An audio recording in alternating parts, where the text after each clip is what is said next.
notice about that soldier's look on his face.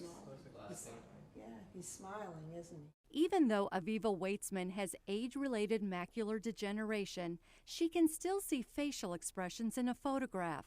Yet that was one of the first signs that something was wrong with her vision. I noticed that when I looked at it, there was like a gray shadow on their faces.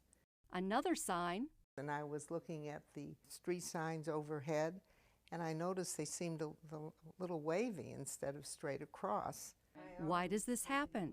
If you think of your eye like a camera, I always tell patients the vision's like a dartboard, and the center, the bullseye of the dartboard is your macula. So if it degenerates, we call that condition macular degeneration. If it's related to age, we call it age-related macular degeneration. Or AMD. It can be diagnosed in a routine eye exam. On the eye chart, can you read anything up there?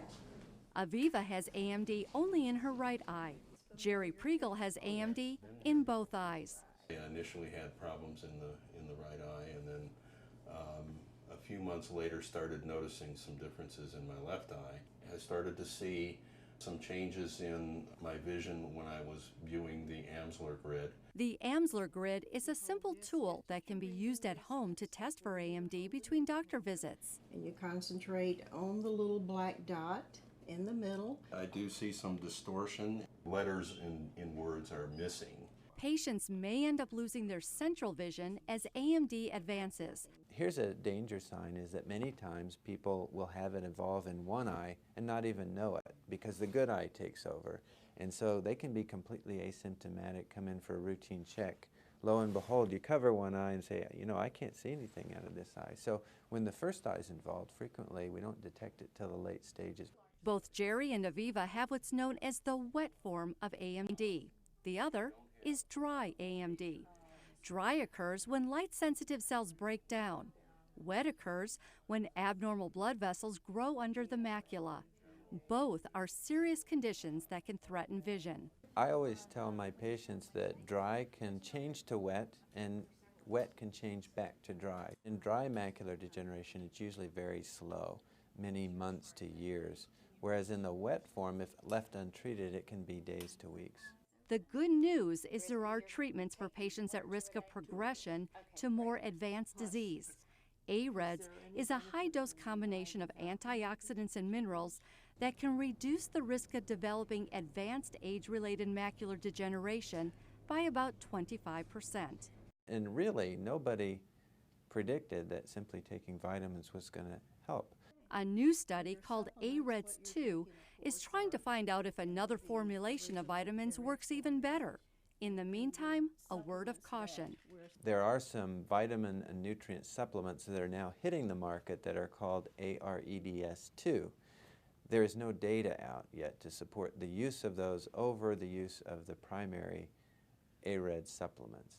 The other main treatment for wet AMD is injecting a pharmaceutical agent into the eye. It works like this. In wet AMD, abnormal blood vessels form and eventually scar, leading to vision loss. The treatments are targeting those abnormal blood vessels. So the new blood vessels, instead of growing and extending, we put in an agent that blocks their growth. And so they regress instead of grow. Aviva has been getting injections once a month for 4 years. They put the injection in the sclera, which is the white part of the eye, but it's really not that traumatic at all. And I'm very grateful that my vision is as useful and functional as it is. Perfect, no, but quite functional. Functional enough for her to continue as a tour guide for Atlanta's Bremen Museum Holocaust exhibit. We have student groups coming through, and I can't always see the name tags, but I can see their faces and, of course, the artifacts and pictures in the gallery. Through the images she sees, Aviva warns young people of the dangers of not treating others well. And through her dimming vision, she warns, when you are suspicious about your vision, particularly as you get older, it's important to get it checked. For WebMD, I'm Rhonda Rowland.